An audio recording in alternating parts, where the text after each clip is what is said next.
We are getting started. Welcome, welcome. It is Tuesday, November 6th. It is Tuesday, November 6th. Episode 32 is about to kick off. Welcome to Billable-Hour Burnout. We are talking about organizational resilience today. This is the third and final part of our three-part series. Welcome to Billable-Hour Burnout. If you need helpful, tactical advice that actually helps you have the career of your dreams without the stress or the overwhelm, you are in the right place. If you want to finally enjoy the life, the career that you've spent decades building, you are in the right place.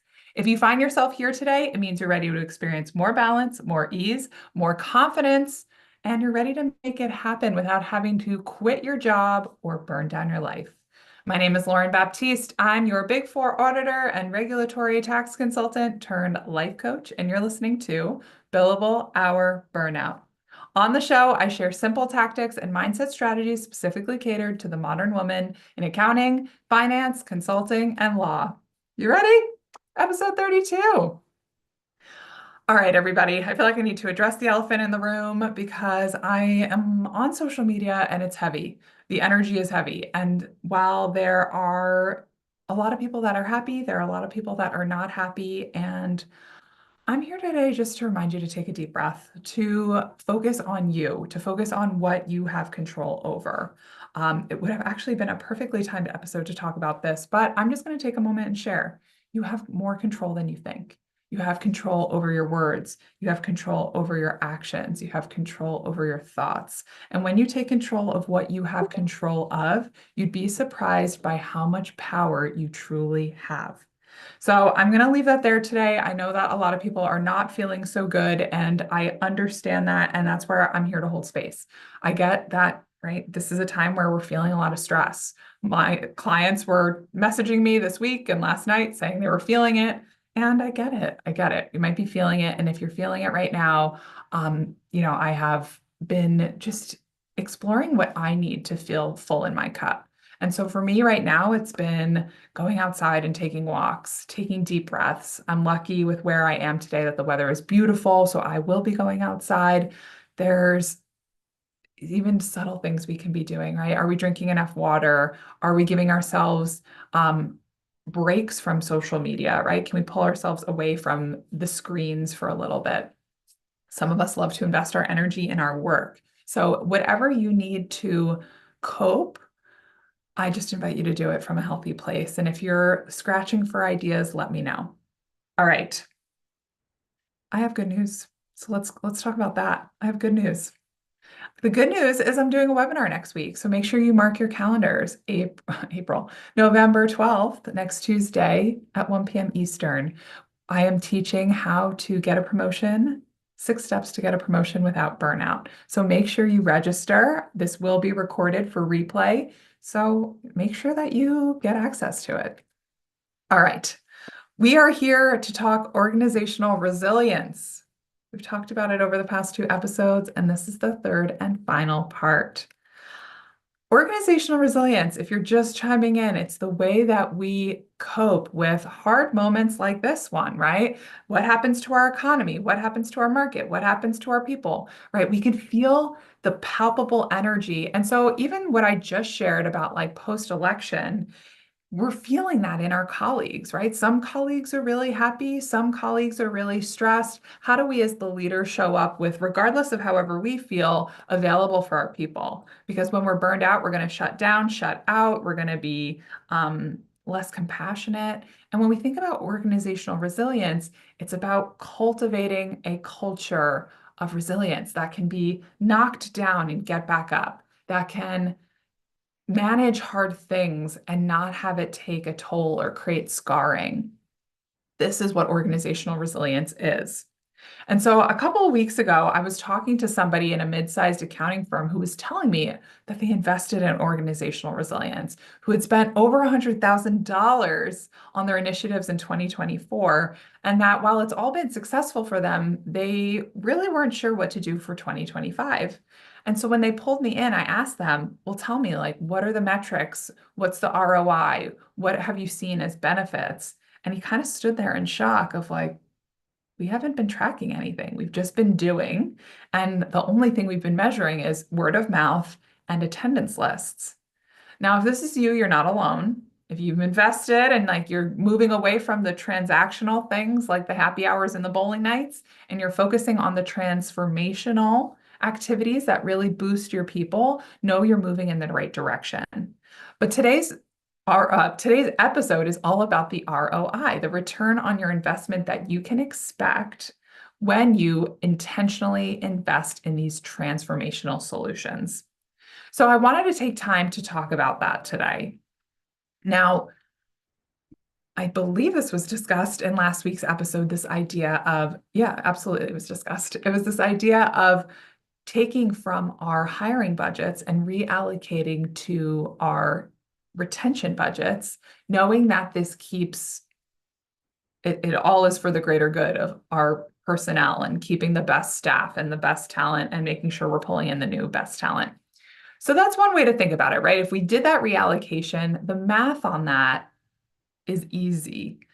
I say that it's easy because when we think about our return on investment, right? It's like if I put $1 here, I hope to get at least $1 back for it to be worth my time, energy.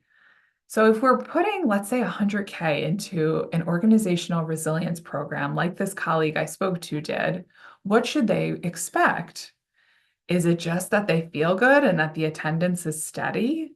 Or is it that they retain people? Is it that they experience improvements in job satisfaction, lower attrition, or an ability to handle, hard things better?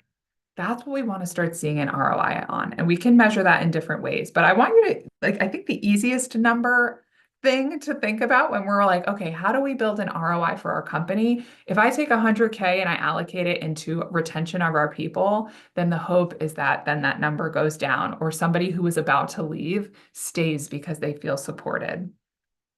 So I have done over the past year, I've worked within several companies and I've helped them build out these programs to create organizational resilience. So when we talk about these transformational solutions, it can look like surveys, it could look like group programs, one-on-one. It could also look like assessments, keynotes. I'm getting some distractions from Instagram over here on my side. So anyway, I'm just laughing as I'm sharing. But there are so many things that we could think about that can encompass programming that is for the greater good. So we have to start first there by thinking, what are we investing in? And I think we've talked about this a little bit in the first episode, but I want you to really be thinking about that. Okay, now I know with this 100K, let's say we take that same 100K that my colleague came to me with, and we're going to put it into a program. I have been working in companies facilitating programs like this. And what you can see is ROI, not just on one level retention. That one's easy to calculate, but what takes more precision to calculate, which I do with these companies that I work with, is measuring the things that feel less tangible. So yeah, we can the just so you know, some of the obvious metrics besides retention is reduced sick days, improved margins, and that's where like as we're looking at that, right, seeing a direct like show of how this work can be on your P&L, right? This is what we're talking about. But when we think about the things that the employee would benefit from, presenteeism, and hoping that there is less presenteeism, that there's less absenteeism. So the idea of presenteeism is just sitting at your computer, like not fully present, but just doing the thing. Absenteeism is like being out of office more. So we can measure that, but it starts to get more subtle when we think about better communication skills, better stress management skills, higher confidence. These are also valuable indicators of stress. And if we are not measuring them, then we are doing ourselves a disservice when we spend this kind of money. So I want you to be thinking about how you can actually get an ROI that goes beyond just retention. Again, if retention is the win, we talked about it last session, that the cost of someone leaving is about 150% of their salary, their annual salary. So if we're like, okay, I was paying a person 100K, that means it costs 150K to replace them. And so if I save one person, by investing 100K in these retention programs, it's a win, right? It's already a 50K savings.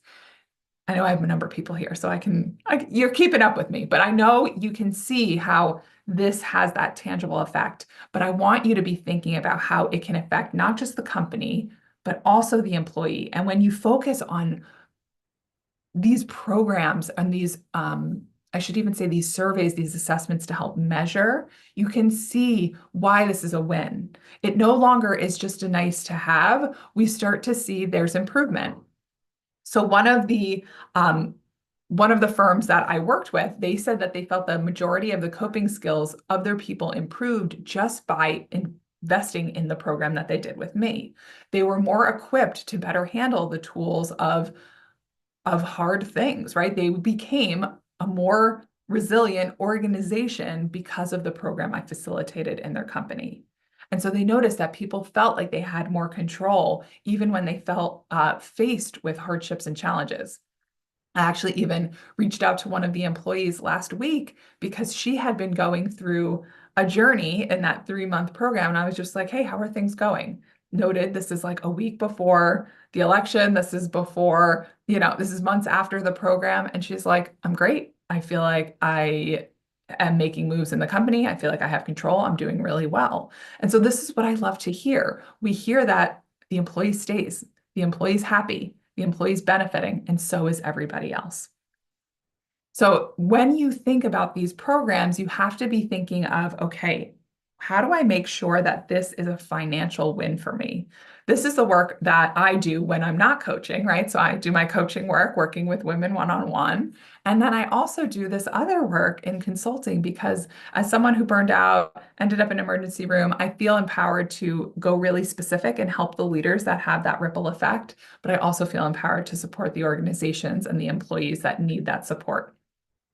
So I want you to think about really like if you're investing in any type of organizational resilience programming, is what do I expect to get from this? We talked about goals earlier on, but now how do we make this feel like a monetary win? So if in the first year it was break even, is that a win? I would say yes, to be honest, because we see sometimes when we make investments, it's just loss, right? I paid for the bowling alley event and that's 10 grand out my pocket versus I'm like really focused on keeping one employee. I'm really focused on reducing sick days. I'm really focused on making people feel more like they have more autonomy in their day to day. These are the things that I can, and when I say I, as the company, we can improve upon for you and your office. So what you need to do now, 3 simple steps. You need to make organizational resilience your company's priority and reality. And here's how you could do it. Now that you've listened to all 3 episodes, you can finalize your budgets and your intentional goals. You need to have that first and foremost, because otherwise you're just building the plane as it's flying, and that doesn't always work. Especially for something like this, you need to be really clear on how much you can spend, how much you're willing to spend and invest, and then what goals you want and marry that. If you have a very small budget, you have to maybe pick 1 goal and not 3. So you have to nail that down in order to start building that organizational resilience you're looking for.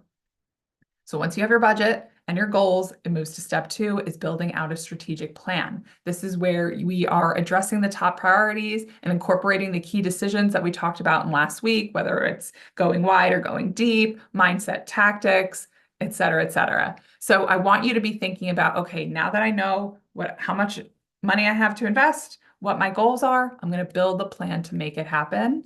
And step 3, get the support you need to make this an actually successful program. Don't feel like you have to do it on your own from the side of your desk. Yes, it is an expense to bring someone in, but to do it right goes from I'm gambling this money and hoping that it will work to this will work because. Do you feel the difference? All right. So that's what we need to do. Finalize your budget and your goals, build a strategic plan, get the support you need to get the ROI that your company deserves. This is what you can expect. I have a lot more information I can always share, but I could have pulled it up for today, but I went a different program. I did a 3-month program focused on women leaders in a finance department. Actually, it was like all women in their finance department. And In that program, we were able to measure improvements on confidence, time management, stress management, coping. These are the skills that create organizational resilience. And what I love so much about that program specifically is that they really wanted to improve on the employee skill sets, not necessarily just the margin, because they knew it had long-term benefit. So there's so many wins. We could talk about ROI all day. I have numbers to back it if you're ever like curious or you're looking to bring this into your company, because I don't want wellness to be a thing that people think is just a nice to have. Organizational resilience is a critical component of how your organization does business today and how they will do business for the next 5, 10, and 50 years. So if you're thinking of sticking around for a while, this is not something you can pass up on. And I invite you to take that first step with me. So this wraps up today's episode as you're thinking about organizational resilience. This comes to the conclusion of our 3-part series. Make sure you rewatch any of those episodes if you didn't get a chance, focusing on the problem and the solution, the process that I walk you through, and the results you can expect. Now, I know we love making things better for our company, but what I say is it's always important that you put your oxygen mask on first. So if you are looking for a promotion next year, I invite you to join me for my upcoming webinar on Tuesday, November 12th at 1 p.m. Eastern. What I'll be showing you is the 6-step process that has my clients. This is the advanced strategies that I share with my clients that I'm sharing with you because I want more higher paid women, higher ranking women, happier women, more balanced women. And the webinar is called 6 Steps to Get a Promotion Without Burnout. I'm not just telling you what you need to get the promotion. I'm telling you what you need to have a life where you are promoted and you get what you deserve from a money perspective, a title perspective, a corner office perspective, but also doing it in a way where you can have balance, free time on your weekends, cozy mornings with a cup of coffee before you start your workday, time at the end of the day to decompress everything that happened. It's possible. I know it is because I see it happening to my clients every day. So I invite you to join me. You can register in the comments to this, wherever you're watching this. You could go to my bio, wherever you're seeing this, my profile, and you can register for the webinar there, or you could just message me.